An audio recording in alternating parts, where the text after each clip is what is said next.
Kan Munas itu juga tidak sesuai dengan anggaran dasar dan anggaran rumah tangga kita.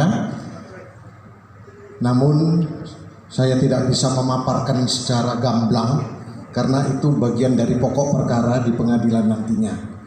Cuman saya akan mengingatkan kepada kawan-kawan baik pengurus DPD, DPP, DPW maupun DPR yang sudah duduk di tempat masing-masing, sebagaimana yang disampaikan oleh Sekjen dan Ketum tadi, jangan khawatir, sebentar lagi mungkin sehari 2 hari ini keluar pokok perkara, nomor perkara di Pengadilan Perdata dan Tata Usaha Negara.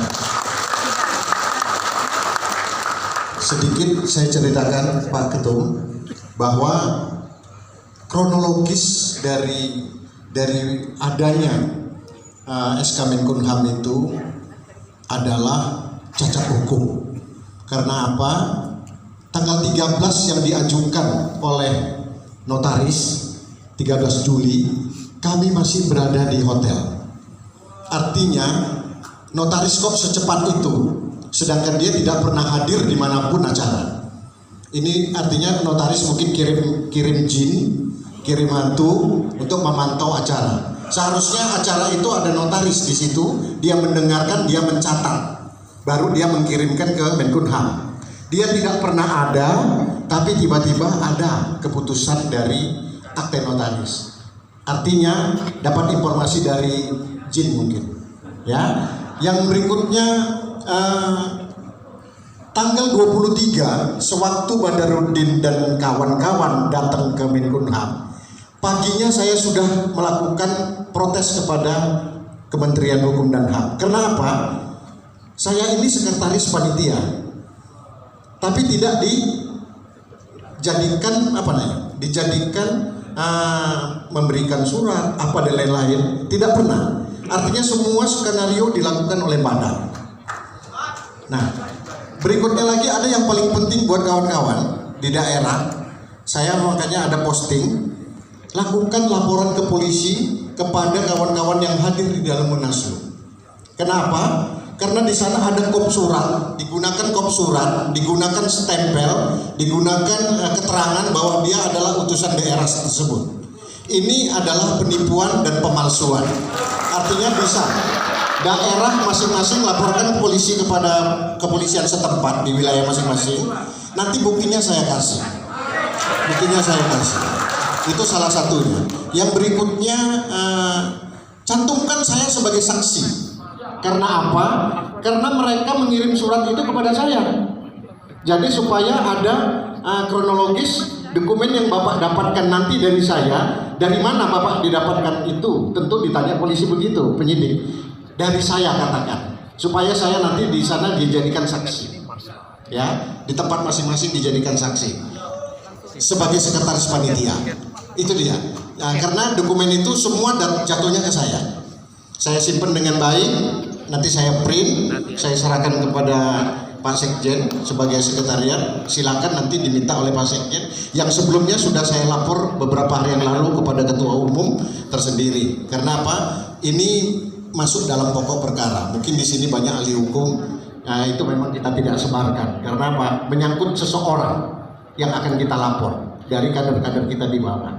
Intinya kita lapor itu untuk dia supaya ada efek jerah. Efek jerah itu gini, mungkin dia tadinya diiming-imingin, ya diiming-imingin nanti kamu jadi ini, maka dia datang, dikasih ongkos dan lain-lain.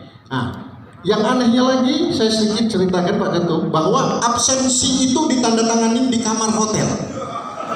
Ya, saya gamblangkan di sini supaya jelas.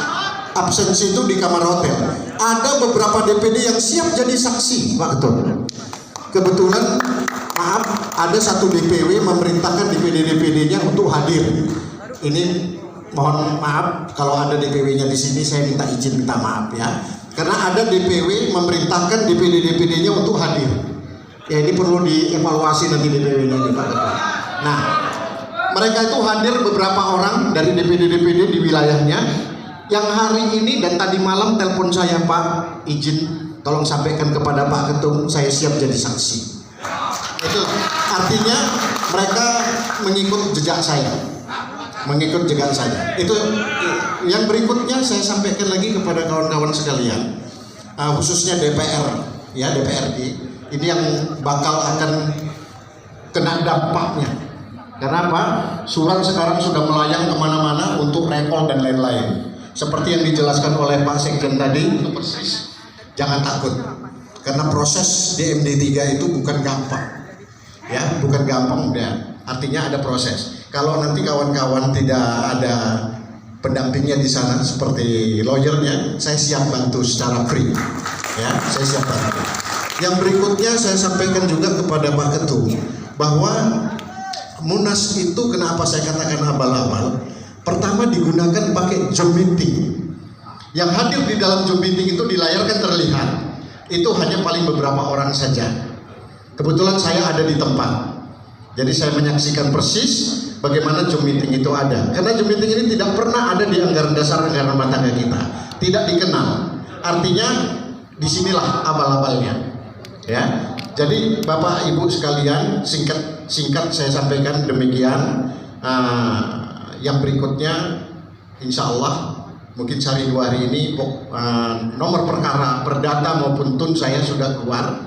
Dan insya Allah kami sudah adakan pembicaraan dengan pihak pengadilan yang 5 hari kemudian akan ditetapkan namanya putusan selah.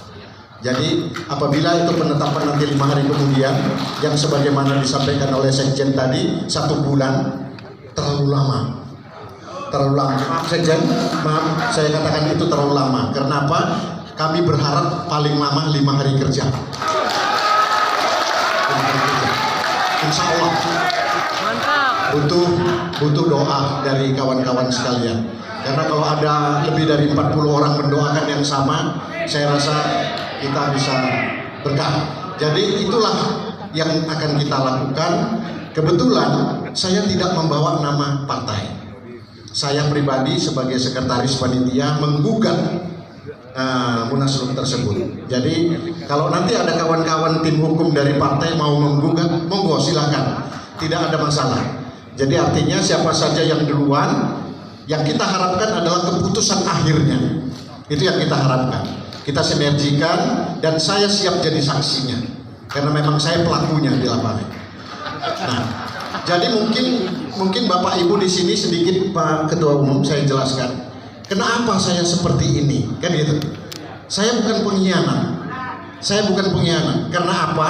Waktu yang lalu presidium terbentuk, intinya hanya evaluasi Pak Ketua. Intinya hanya evaluasi. Bukan mengganti rezim atau bukan mengganti kepengurusan. Intinya evaluasi. Disitulah yang membuat saya tertarik. Karena evaluasi ini kan untuk kebaikan kita bersama. Nah, yang kedua, ikon yang disampaikan oleh Pak Sekjen tadi itu adalah Pak Harto, ya, almarhum Pak Harto. Dan terus terang saja, saya bukan karena ada ibu dan bapak di sini sebagai putra beliau, saya ini ya siap untuk mengorbankan jiwa dan raga saya untuk Pak Harto.